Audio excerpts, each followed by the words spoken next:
شروع اللہ کا نام لے کر جو بڑا مہربان نہایت رحم والا ہے۔ الف لام میم۔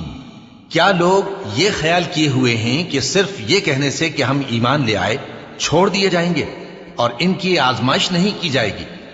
اور جو لوگ ان سے پہلے ہو چکے ہیں ہم نے ان کو بھی آزمایا تھا اور ان کو بھی آزمائیں گے، سو اللہ ان کو ضرور معلوم کرے گا جو اپنے ایمان میں سچے ہیں اور ان کو بھی جو جھوٹے ہیں۔ کیا وہ لوگ جو برے کام کرتے ہیں یہ سمجھے ہوئے ہیں کہ یہ ہمارے قابو سے نکل جائیں گے؟ جو فیصلہ یہ کرتے ہیں برا ہے۔ جو شخص اللہ کی ملاقات کی امید رکھتا ہو تو اللہ کا مقرر کیا ہوا وقت ضرور آنے والا ہے، اور وہ سننے والا ہے، جاننے والا ہے۔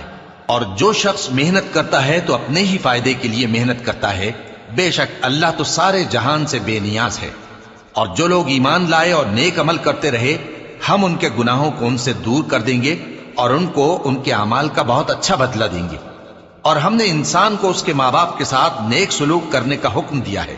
اے مخاطب، اگر تیرے ماں باپ تجھے مجبور کریں کہ تو میرے ساتھ کسی کو شریک بنائے جس کی حقیقت کی تجھے واقفیت نہیں، تو ان کا کہا نہ مانیو۔ تم سب کو میری طرف لوٹ کر آنا ہے، پھر جو کچھ تم کرتے تھے میں تم کو جتا دوں گا۔ اور جو لوگ ایمان لائے اور نیک عمل کرتے رہے ان کو ہم نیک لوگوں میں داخل کریں گے۔ اور بعض لوگ ایسے ہیں جو کہتے ہیں کہ ہم اللہ پر ایمان لائے، پھر جب ان کو اللہ کے راستے میں کوئی ایذا پہنچتی ہے تو لوگوں کے ایذا پہنچانے کو یوں سمجھتے ہیں جیسے اللہ کا عذاب۔ اور اگر تمہارے پروردگار کی طرف سے مدد پہنچے تو کہتے ہیں کہ ہم تو تمہارے ساتھ تھے۔ کیا جو اہل عالم کے سینوں میں ہے اللہ اس سے واقف نہیں؟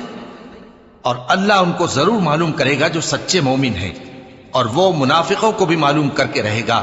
اور جو کافر ہیں وہ مومنوں سے کہتے ہیں کہ ہمارے طریقے پر چلو اور ہم تمہارے گناہ اٹھا لیں گے، حالانکہ وہ ان کے گناہوں کا کچھ بھی بوجھ اٹھانے والے نہیں۔ کچھ شک نہیں کہ یہ جھوٹے ہیں، اور یہ اپنے بوجھ بھی اٹھائیں گے اور اپنے بوجھوں کے ساتھ اور لوگوں کے بوجھ بھی۔ اور جو جھوٹ یہ لوگ گھڑتے رہے قیامت کے دن ان کی ان سے ضرور پرسش ہوگی۔ اور ہم نے نوح کو ان کی قوم کی طرف بھیجا تو وہ ان میں 50 برس کم 1000 برس رہے۔ پھر ان لوگوں کو طوفان کے عذاب نے آ پکڑا اور وہ ظالم تھے۔ پھر ہم نے نوح کو اور کشتی والوں کو نجات دی اور کشتی کو اہل عالم کے لیے نشانی بنا دیا۔ اور ابراہیم کو یاد کرو جب انہوں نے اپنی قوم سے کہا کہ اللہ کی عبادت کرو اور اس سے ڈرو، اگر تم سمجھ رکھتے ہو تو یہ تمہارے حق میں بہتر ہے۔ تم تو اللہ کو چھوڑ کر بتوں کو پوجتے اور جھوٹی باتیں بناتے ہو۔ جن لوگوں کو تم اللہ کے سوا پوجتے ہو وہ تم کو رزق دینے کا اختیار نہیں رکھتے، بس اللہ ہی کے ہاں سے رزق طلب کرو اور اسی کی عبادت کرو اور اسی کا شکر کرو، اسی کی طرف تم لوٹ کر جاؤ گے۔ اور اگر تم جھٹلاتے ہو تو تم سے پہلے بھی امتیں اپنے پیغمبروں کی تکذیب کر چکی ہیں، اور پیغمبر کے ذمے کھول کر سنا دینے کے سوا اور کچھ نہیں۔ کیا انہوں نے نہیں دیکھا کہ اللہ کس طرح خلقت کو پہلی بار پیدا کرتا ہے پھر کس طرح اس کو دوبارہ پیدا کرے گا؟ یہ اللہ کو آسان ہے۔ کہہ دو کہ ملک میں چلو پھرو اور دیکھو کہ اس نے کس طرح خلقت کو پہلی دفعہ پیدا کیا ہے، پھر اللہ ہی دوسری بار بھی پیدا کرے گا۔ بے شک اللہ ہر چیز پر قادر ہے۔ وہ جسے چاہے عذاب دے اور جس پر چاہے رحم کرے، اور اسی کی طرف تم لوٹائے جاؤ گے۔ اور تم اس کو نہ زمین میں عاجز کر سکتے ہو نہ آسمان میں، اور نہ اللہ کے سوا تمہارا کوئی دوست ہے اور نہ مددگار۔ اور جن لوگوں نے اللہ کی آیتوں سے اور اس کے سامنے حاضر ہونے سے انکار کیا وہ میری رحمت سے نا امید ہو گئے ہیں، اور ان کو درد دینے والا عذاب ہوگا۔ تو ان کی قوم کے لوگ جواب میں بولے تو یہ بولے کہ اسے مار ڈالو یا جلا دو، مگر اللہ نے ان کو آگ میں جلنے سے بچا لیا۔ جو لوگ ایمان رکھتے ہیں ان کے لیے اس میں نشانیاں ہیں۔ اور ابراہیم نے کہا کہ تم جو اللہ کو چھوڑ کر بتوں کو لے بیٹھے ہو تو دنیا کی زندگی میں باہم دوستی کے لیے، مگر پھر قیامت کے دن ایک دوسرے کی دوستی سے انکار کر دو گے اور ایک دوسرے پر لعنت بھیجو گے، اور تمہارا ٹھکانہ دوزخ ہوگا اور کوئی تمہارا مددگار نہ ہوگا۔ پس ان پر ایک لوط ایمان لائے، اور ابراہیم کہنے لگے کہ میں اپنے پروردگار کی طرف ہجرت کرنے والا ہوں، بے شک وہ غالب ہے، حکمت والا ہے۔ اور ہم نے ان کو اسحاق اور یعقوب بخشے اور انہی کی اولاد میں پیغمبری اور کتاب رکھ دی، اور ان کو دنیا میں بھی ان کا صلہ عنایت کیا، اور وہ آخرت میں بھی نیک لوگوں میں ہوں گے۔ اور لوط کو یاد کرو جب انہوں نے اپنی قوم سے کہا کہ تم عجب بے حیائی کے مرتکب ہوتے ہو، تم سے پہلے اہل عالم میں سے کسی نے ایسا کام نہیں کیا، کیا تم مردوں کی طرف مائل ہوتے اور رہزنی کرتے ہو اور اپنی مجلسوں میں ناپسندیدہ کام کرتے ہو؟ تو ان کی قوم کے لوگ جواب میں بولے تو یہ بولے کہ اگر تم سچے ہو تو ہم پر عذاب لے آؤ۔ لوط نے کہا کہ اے میرے پروردگار، ان مفسد لوگوں کے مقابلے میں مجھے نصرت عنایت فرما۔ اور جب ہمارے فرشتے ابراہیم کے پاس خوشی کی خبر لے کر آئے تو کہنے لگے کہ ہم اس بستی کے لوگوں کو ہلاک کر دینے والے ہیں کہ یہاں کے رہنے والے نافرمان ہیں۔ ابراہیم نے کہا کہ اس میں تو لوط بھی ہیں۔ وہ کہنے لگے کہ جو لوگ یہاں رہتے ہیں ہمیں سب معلوم ہے، ہم ان کو اور ان کے گھر والوں کو بچا لیں گے بجز ان کی بیوی کے کہ وہ پیچھے رہنے والوں میں ہوگی۔ اور جب ہمارے فرشتے لوط کے پاس آئے تو وہ ان کی وجہ سے ناخوش اور تنگ دل ہوئے۔ فرشتوں نے کہا کچھ خوف نہ کیجیے اور نہ رنج کیجیے، ہم آپ کو اور آپ کے گھر والوں کو بچا لیں گے مگر آپ کی بیوی کے پیچھے رہنے والوں میں ہوگی۔ ہم اس بستی کے رہنے والوں پر اس سبب سے کہ یہ بدکرداری کرتے رہے ہیں آسمان سے عذاب نازل کرنے والے ہیں، اور ہم نے سمجھنے والے لوگوں کے لیے اس بستی کی ایک کھلی نشانی چھوڑ دی۔ اور مدین کی طرف ان کے بھائی شعیب کو بھیجا تو انہوں نے کہا اے قوم، اللہ کی عبادت کرو اور روز آخر کے آنے کی امید رکھو اور ملک میں فساد نہ مچاؤ۔ مگر انہوں نے ان کو جھوٹا سمجھا، سو ان کو زلزلے کے عذاب نے آ پکڑا اور وہ اپنے گھروں میں اوندھے پڑے رہ گئے۔ اور عاد اور سمود کو بھی ہم نے ہلاک کر دیا، چنانچہ ان کے ویران گھر تمہاری آنکھوں کے سامنے ہیں۔ اور شیطان نے ان کے اعمال ان کو آراستہ کر دکھائے اور ان کو سیدھے رستے سے روک دیا، حالانکہ وہ دیکھنے والے لوگ تھے۔ اور قارون اور فرعون اور حامان کو بھی ہلاک کر دیا، اور ان کے پاس موسیٰ کھلی نشانیاں لے کر آئے تو وہ ملک میں مغرور ہو گئے، اور وہ ہمارے قابو سے نکل جانے والے نہ تھے، تو ہم نے سب کو ان کے گناہوں کے سبب پکڑ لیا۔ سو ان میں کچھ تو ایسے تھے جن پر ہم نے پتھروں کا مے برسایا، اور کچھ ایسے تھے جن کو چنگھاڑ نے آ پکڑا، اور کچھ ایسے تھے جن کو ہم نے زمین میں دھسا دیا، اور کچھ ایسے تھے جن کو غرق کر دیا۔ اور اللہ ایسا نہ تھا کہ ان پر ظلم کرتا، لیکن وہی اپنے آپ پر ظلم کرتے تھے۔ جن لوگوں نے اللہ کے سوا اوروں کو کارساز بنا رکھا ہے، ان کی مثال مکڑی کی سی ہے کہ وہ بھی ایک طرح کا گھر بناتی ہے، اور کچھ شک نہیں کہ تمام گھروں سے کمزور مکڑی کا گھر ہے۔ کاش یہ اس بات کو جانتے۔ یہ جس چیز کو اللہ کے سوا پکارتے ہیں خواہ وہ کچھ ہی ہو، اللہ اسے جانتا ہے اور وہ غالب ہے، حکمت والا ہے۔ اور یہ مثالیں ہم لوگوں کے سمجھانے کے لیے بیان کرتے ہیں، اور اس سے تو اہل دانش ہی سمجھتے ہیں۔ اللہ نے آسمانوں اور زمین کو حکمت کے ساتھ پیدا کیا ہے، کچھ شک نہیں کہ ایمان والوں کے لیے اس میں نشانی ہے۔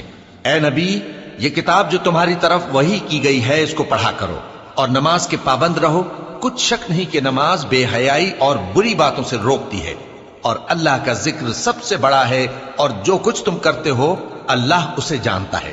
اور اہل کتاب سے بحث نہ کرو مگر ایسے طریق سے کہ نہایت اچھا ہو۔ ہاں، جو ان میں سے بے انصافی کریں ان کے ساتھ اسی طرح مجادلہ کرو، اور کہہ دو کہ جو کتاب ہم پر اتری اور جو کتابیں تم پر اتری ہم سب پر ایمان رکھتے ہیں، اور ہمارا اور تمہارا معبود ایک ہی ہے، اور ہم اسی کے فرما بردار ہیں۔ اور اسی طرح ہم نے تمہاری طرف کتاب اتاری ہے تو جن لوگوں کو ہم نے کتابیں دی تھیں وہ اس پر ایمان لے آتے ہیں، اور بعض ان مشرک لوگوں میں سے بھی اس پر ایمان لے آتے ہیں، اور ہماری آیتوں سے وہی انکار کرتے ہیں جو ہیں ہی کافر۔ اور تم اس سے پہلے کوئی کتاب نہیں پڑھتے تھے اور نہ اسے اپنے ہاتھ سے لکھ ہی سکتے تھے، ایسا ہوتا تو اہل باطل ضرور شک کرتے، بلکہ یہ روشن آیتیں ہیں جن لوگوں کو علم دیا گیا ہے ان کے سینوں میں محفوظ، اور ہماری آیتوں سے وہی لوگ انکار کرتے ہیں جو بے انصاف ہیں۔ اور کافر کہتے ہیں کہ اس پر اس کے پروردگار کی طرف سے نشانیاں کیوں نازل نہیں ہوئیں؟ کہہ دو کہ نشانیاں تو اللہ ہی کے پاس ہیں، اور میں تو کھلم کھلا خبردار کرنے والا ہوں۔ کیا ان لوگوں کے لیے یہ کافی نہیں کہ ہم نے تم پر کتاب نازل کی جو ان کو پڑھ کر سنائی جاتی ہے؟ کچھ شک نہیں کہ مومن لوگوں کے لیے اس میں رحمت اور نصیحت ہے۔ کہہ دو کہ میرے اور تمہارے درمیان اللہ ہی گواہ کافی ہے۔ جو چیز آسمانوں اور زمین میں ہے وہ سب کو جانتا ہے، اور جن لوگوں نے باطل کو مانا اور اللہ سے انکار کیا وہی نقصان اٹھانے والے ہیں۔ اور یہ لوگ تم سے عذاب کے لیے جلدی کر رہے ہیں، اور اگر ایک وقت مقرر نہ ہو چکا ہوتا تو ان پر عذاب آ بھی گیا ہوتا، اور وہ کسی وقت میں ان پر ضرور اچانک آ کر رہے گا اور ان کو معلوم بھی نہ ہوگا۔ یہ تم سے عذاب کے لیے جلدی کر رہے ہیں، جبکہ دوزخ تو کافروں کو گھیر لینے والی ہے۔ جس دن عذاب ان کو ان کے اوپر سے اور ان کے پیروں کے نیچے سے ڈھانک لے گا اور اللہ فرمائے گا کہ جو کام تم کیا کرتے تھے اب ان کا مزہ چکھو۔ اے میرے بندو جو ایمان لائے ہو، میری زمین فراخ ہے تو میری ہی عبادت کرو۔ ہر شخص موت کا مزہ چکھنے والا ہے، پھر تم ہماری ہی طرف لوٹ کر آؤ گے۔